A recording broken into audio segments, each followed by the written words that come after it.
Hey y'all, I'm Hope, and today I am doing my March TBR. I am going to be tentatively returning to my TBR Betrayal TBR game because I like having a list of things to pull from. I'm not going to be doing punishments. Those clearly don't work for me. I really want to give myself an incentive to read the books, and really the incentive here is that I would really like to read a lot more of the books that are on my shelves. So that's what we're going to try and do. I'm going to try and mostly fill the prompts with books from my shelves. There will be no punishments. But I just like having a kind of list of things to pull from the month because it keeps me from standing in front of my shelves staring at them like, oh my god, I don't know what to read next. So that's what we're gonna do here. I've been getting a little bit better about that in the last few months, and I've been reading a lot more this year than I had previously. So I feel pretty good about this, and I have been missing playing TBR Betrayal. So yeah, that's the plan. As per the old rules, I'm going to pick a character, which will tell me the knowledge stat, which is the number of books I need to have on my TBR, and then I will travel through the house picking up modifiers, prompts, and omens, and that's it. That's how this works. So let's just go find out what the board/house has given me for March. So as always, this game begins with me rolling this d12 to find out which character I'm going to be playing. Their stats will affect how I address challenges, and their knowledge stat is the number of books I actually need to have on my TBR. So for March, I'll be playing number 12, which is Frodo Baggins from the Lord of the Rings series. His stats are a speed of 5, a might of 3, a sanity of 3, and a knowledge of 4. So I need to have 4 total books on my TBR for March. Alright, so this is my mini board. I don't remember if I ever used it in an episode before, so let's just take a quick tour of the board. There are clear tiles, which are just mood reads. I can put anything in for this, and that's to help me if I'm doing other reading challenges and things. Orange are prompts. Green are specific titles that I need to add to my TBR, and yellow are modifiers. So if I pull a modifier, I have to apply it to the next prompt that I get. If I were to like pull a modifier and then my last book was an omen, I would then carry that modifier over to the following month. The last type of cards that I have are my challenge cards, which affect the way that I move through the house or the number of books on my TBR. And then lastly, my usual challenge cards, my Boys Degenerate Demands cards. If I were to roll a 00, I would need to add one of these on top of the rest of my TBR. So that's how that works. I think that's all the housekeeping, so let's just jump in and see how this goes. So we got a 3. I think I'm gonna move upwards for now. So I'm gonna go 1, 2, 3, which gets me a modifier, which is a spooky book. So we will set this aside for now and roll again. Got a 4. So I'm on 1, 2, 3, 4. So we're getting a prompt.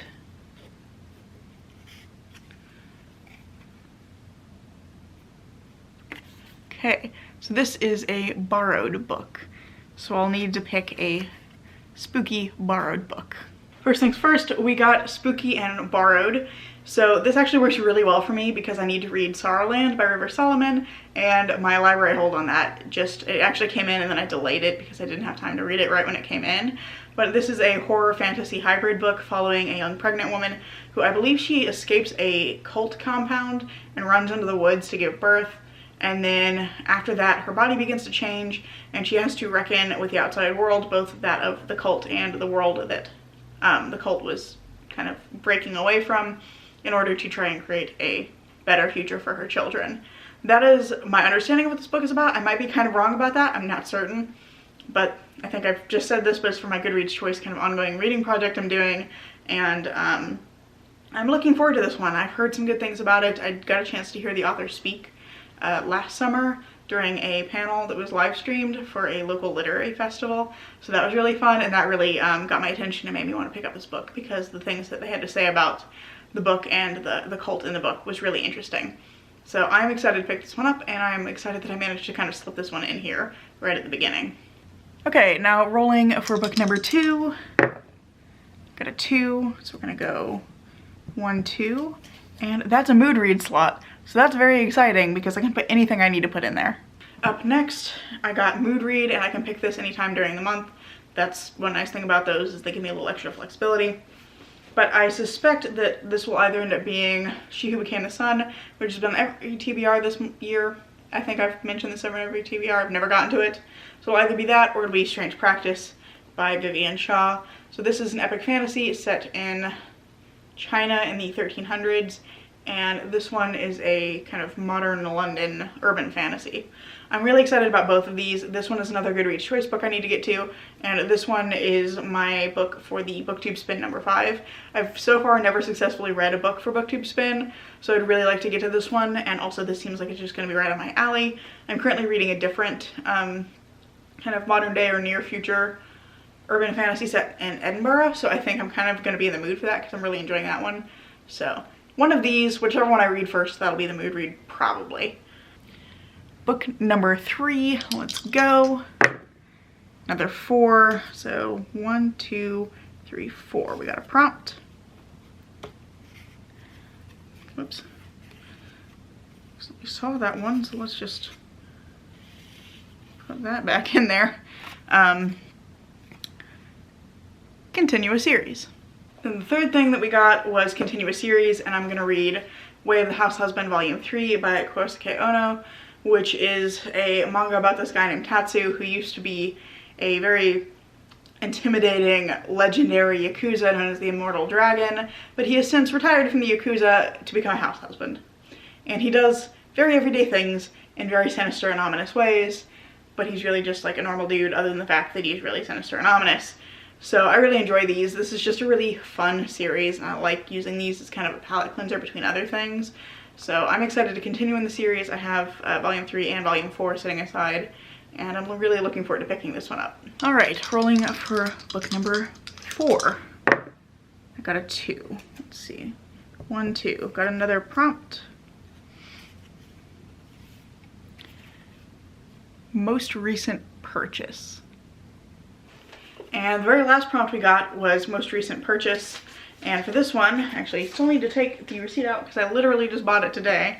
For this one, I'm going to be reading Mongrels by Stephen Graham Jones, which is a coming-of-age story about a boy who may or may not be a werewolf. And I am really excited to get to this one. I've been looking for it for ages. I keep looking at my local Barnes & Noble for it, and every time their website says they have it, they never have it. But I walked into my indie bookstore today. My mom and I went down there to shop because we just haven't been down there in a while. And I pretty much immediately spotted this in their sci-fi fantasy horror section. I was really excited. So I can't wait to get to this one as well. Beyond my TBR Betrayal books, there are a few other things I'd like to get to in March. The first kind of set of them is that I'm still doing Buzzwordathon and TBR Knockout. And the Buzzwordathon or the buzzword for March is a book with a location in the title. So I feel like I'm stretching it a little bit, but I'm planning to read The Red Palace by June Her. This isn't like something as specific as like The Paris Apartment or something like that. That's a book that's coming out. But I think it works. It's like The Red Palace, that's a location, right? This is a historical mystery set in Korea during the Joseon period in 1758. And it follows a palace nurse and a young inspector who end up working together as they are uncovering secrets around a series of murders of women in the palace, and the clues begin to point towards the crown prince. So there's kind of big political implications. I think this is going to be fantastic. I recently read The Silence of Bones and loved it, so I'm really excited to get to this one. And I've kind of been pushing this off so I can, or like putting it off so I can read it for this buzzword. So I'm really excited that it is finally time for me to pick this one up. Then for TBR Knockout, I think the theme is like magic or something like that. But the prompts are to read a book with magic and a book that features shapeshifting. So I'm pretty sure that like Strange Practice is going to have magic in it. The protagonist in this one is a doctor for the undead and for like magical creatures. So that seems like something that's going to have magic in it. And then for shapeshifting, I've got Mongrels. The kid and his family are potentially werewolves, so I think that that will work for that. Beyond that, I have 2 other books I'd like to get to for my Goodreads Choice project. I've got to stop putting things out of reach, but here I keep doing it. And that is The Jasmine Throne and The Unbroken. I want to read these because I'm also reading She Who Became the Sun, and I am planning to do a vlog of these 3 together, since these were the big saffron sapphic trifecta that came out over last kind of spring to summer. So I just thought that that was a good way to kind of group them together for a vlog, and so I'd like to pick up these ones as well. But they're pretty chunky, so I'm not gonna like push myself to race through them if that's just not the way I want to read them. If I end up wanting to read them a little bit slower, or if they just happen to be slower reads. Man, my speaking is weird today. We're struggling, but it's fine. Anyway, I'm just not gonna push myself to race through these if I don't like really get into them and just read them quickly naturally. But those are the other two I'd kind of like to get to, because then I could polish off that vlog and you guys could see my thoughts on that in that format. So in the end, we got, hang on, I gotta stack things. Trying to make this holdable as a stack. Is it going to be? Probably not. But ultimately this plus Sorrowland is my TBR for March. It looks like a lot, but I feel like this one's obviously going to be like, I'll read this one in an afternoon. This is probably going to be quick because it's quite short as well. I think that this one's going to be quick.